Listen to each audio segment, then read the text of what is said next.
this person is a colleague, he's a friend, he stands up, he tells it like it is. He has written fiction and nonfiction, and he is the guru of the whiteboard. All you got to do is go on Twitter and see Professor Pepper doing his thing. He is the former chair of the Ohio Democratic Party. We both served together, lifting the Ohio Democrat. I know it's hard for folks to know that, but yes, even though I fuss about the Democratic Party, yes, I served in leadership side by side with this man. We won an upset election. I have to tell you that story at another time. But the one and only David Pepper. Pep, how you doing? I'm great. Good to be with you again.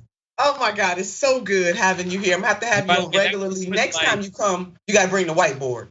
That's true. I think that was now 6 or 7 years ago that we did that. That's incredible. Time flies. It was incredible. Yeah, we did some incredible transformative things too. Yes, we did.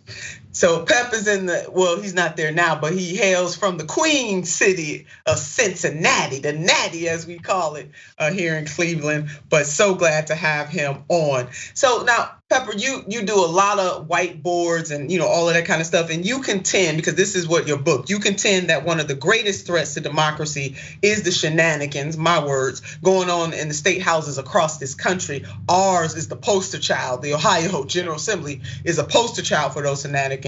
You wrote a book about it, and why should folks care about who is elected on the state level as much as they do, if not more, about those who run and win congressional seats? And let's put up the cover of your book. Let's put that up.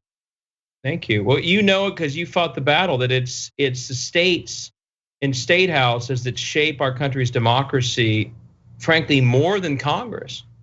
That's where they can determine who votes, when they vote, how they register, how they're purged, how long they have to vote, how many drop out. That's all done by state house members that most people don't know.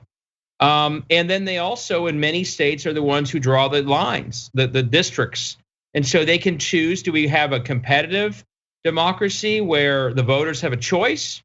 Or do we lock in extremism where the voters can't do anything about it? And in states like Ohio, they choose the latter.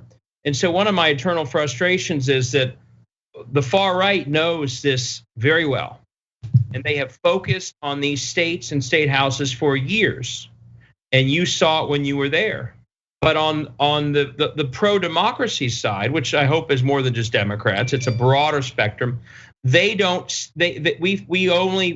of fall for the bright shiny object of Congress and US Senate, and we very rarely are smart enough. Although the last election, there were some breakthroughs in some states, we have allowed them to dominate at the level of politics that shapes democracy itself. And that's why even when we think we're winning, we haven't been winning, because they are in a position to write rules that crush democracy, and they're in a position to draw districts that basically eliminate representation from government at multiple levels. So the book Laboratories of Autocracy walks through how in a lot of states that's happening, and it's still happening right now.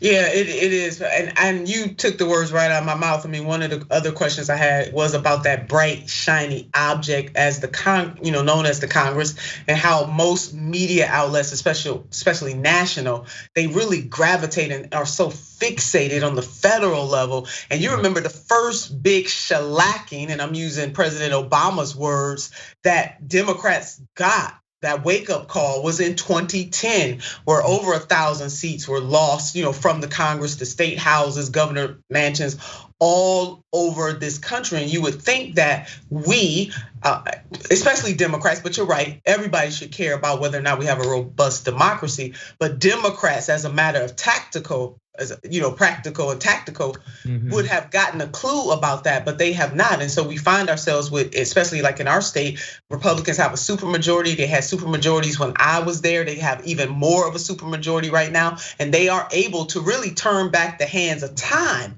if you will, with the power that they have on the state level of government. And so you are known as the whiteboard guru, the whiteboard professor. I just want to know, how did you come up with the idea of using the whiteboard to drive home your public lessons? Because now you are a professor for not just the nation. I mean, anybody across the world can look at that because of social media. But before you answer that question, I want our viewers to take a look at this. It's an ongoing debate. Is Ohio a red state, a purple state, a blue state?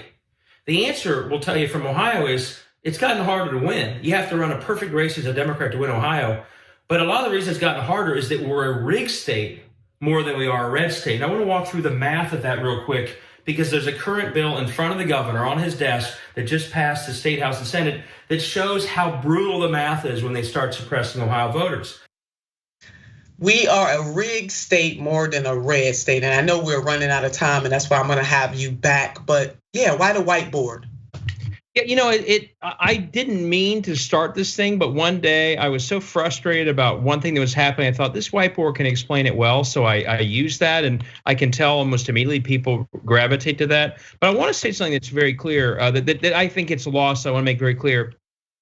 The reason they started, and you fought this fight as forcefully as anybody in Ohio, the reason they started suppressing and gerrymandering was that the Obama coalition in 2008, that diverse coalition, turned Ohio blue, not just for Barack Obama, but at the state house level. And Republicans it so scared them that they have been attacking early vote, they've been purging voters, and the repeated target is always voters of color, young voters, the coalition that knocked them out of power in Ohio, so that when you were a senator, I don't think you were a senator yet, actually, but we had the state house majority in 2009 and 2010, and they were so freaked out by that. I was there. They have. I can't. Yeah, they have been damaging and attacking nonstop the coalition that turned the state blue, and that's why people say, "Come on, you're not a red state." I'm like, they systematically took apart the coalition that knocked them out of power. Again, it wasn't just for the White House that they were frustrated. They were frustrated that at one moment we had a governor and we had a state house, even though they had gerrymandered 01.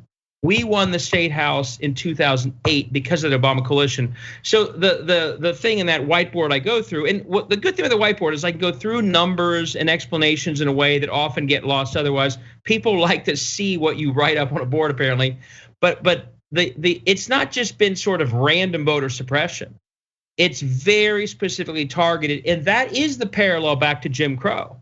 Yes, it is. That's what they were offended that newly registered black voters, former slaves, had led to a coalition power in the South and all those states.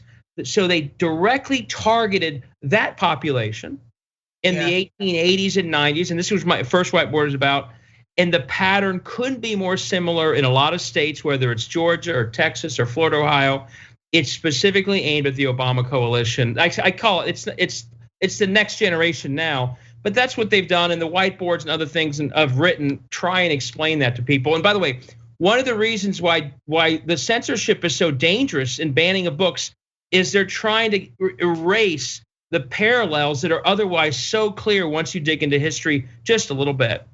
That is exactly right, and you remind us so well. That whiteboard suits you, Professor Pepper, and we are going to have you back on Unbossed. Really, really, truly appreciate you. And if you want to follow attorney, professor, former chair of the Ohio Democratic Party, David Pepper's whiteboard, go on Twitter at David Pepper, or you can stop by my stunt doubles at Nina Turner. I retweet him often. Dude, he is doing a service to all of us in this country by pointing this out. We have got to focus more on state houses in the United States of America.